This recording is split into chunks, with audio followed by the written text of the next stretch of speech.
ခုနတော့အပိုင်းမှာ notification ကိုတတိစာလေးပြောပြခဲ့တယ်နော် notification matrix တွေ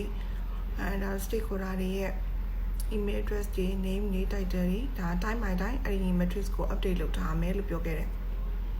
နောက်တစ်ခုကကြတော့ဒီ incident handle လုပ်တဲ့အချိန်မှာဒီ chronological events တွေကိုသူ ticketing system ထဲမှာ update လုပ်မယ်ပြီးပြီးဆိုရင်သက်ဆိုင်ရာ stakeholder တွေဒါမှမဟုတ်ရင်ဒီ business stakeholder တွေ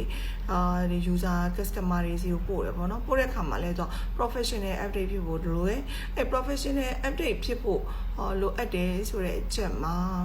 နောက်တစ်ချက်ကဘာလဲဆိုတော့ estimated restoration time ကိုပါပေးနိုင်ရမယ်ပေးနိုင်ရမယ်အဲ့ကြောင့် estimated ဒီ incident ကို face လုပ်မယ်ဆိုလို့ရှိရင်ဘယ်လောက်ကြာမလဲပေါ့နော်ဘယ်လောက်ကြာမလဲဆိုတော့ estimated ဆိုတဲ့အတိုင်းတိတိကျကျကြီးတော့မဟုတ်ဘယ် system ထဲမှာဘာ error ဖြစ်တယ်ဘယ်လောက်ကြာမယ်ဆိုတာတော့ incident manager တဲ့ technical lead ကတော့ပြောနိုင်တယ် technical lead တွေဒီပုံမှန်အပြင်ဆိုရင်တော့L3 ပေါ့နော် L3 engineer တွေပေါ့technical lead တွေကိုကျွန်တော်တို့တစ်ခါလေးကြာရင် CCL လို့လည်းခေါ်တယ်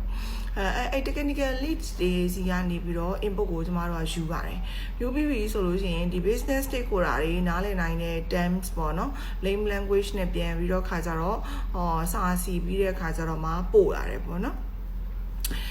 ဘာကြောင့်လဲဘာဖြစ်လို့ဒီလိုမျိုးလုပ်ဖို့လိုရလဲပေါ့နော်ဘာကြောင့်လိုရလဲဆိုတဲ့အခါကျတော့ service တခုတောင်းသွားတယ်ဆိုမှတော့အဲ့ဒီ service ကို consume လုပ်တဲ့ customer ရာ user မပြောတော့ဘူးလေအဲ့ communication ကအရင်ရေးကြည့်တယ်အဲ့တကယ်တမ်း IT service management ရဲ့အဓိက key point တွေကအဲ့ဒါတွေပဲသူ communication cooperation collaboration ပြီးရင် escalation ပဲIT service management ကအရင်ကိုပဲ simple ဖြစ်တယ်အဲ့ကြတော့သက်ဆိုင်ရာဒီ stakeholder တွေ business stakeholder တွေလည်းပါမယ်internet external အကုန်လုံးပါမယ်ပေါ့နော်သူတို့ဒီပြီးလို့ရှိရင်ဒီ senior management တွေပါမယ်ပေါ့နော် major incident လို့ပြောလိုက်တယ်ဆိုပြီးရ service outage ကကြီးတယ်အဲ့ခါကျတော့ senior management တွေကိုလုံးဝမှဒါပဲဖြစ်မနေဟိုပါပေါ့ keep updating လုပ်နေရမှာပေါ့နော်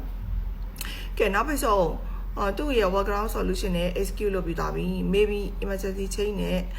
roll out လုပ်လိုက်ပြီးတော့ fix လုပ်ပြီးသွားပြီ service restoration လုပ်ပြီးသွားပြီအဲ့ဒီခါမှာလည်းဒီ service ကဘယ်ချိန်မှာ restore ဖြစ်သွားပါတယ်ဆိုတဲ့အကြောင်းကို notification email တို့မှ SMS ကိုမဖြစ်မနေပို့ပေးရမယ်ပေါ့နော်အဲ့ဒါ incident တစ်ခု restore service တစ်ခု restore ဖြစ်ပြီးသွားပြီဆိုဘာလုပ်မလဲသူ့ရဲ့ ticket မှာ update လုပ်မယ်ပြီးရင် ticket ကို resolve လုပ်ချလိုက်မယ်အဲ့ဒီမှာစဉ်းစားရပြီ root cause ကတည်ပြီးသားလားroot cause မတည်သေးဘူး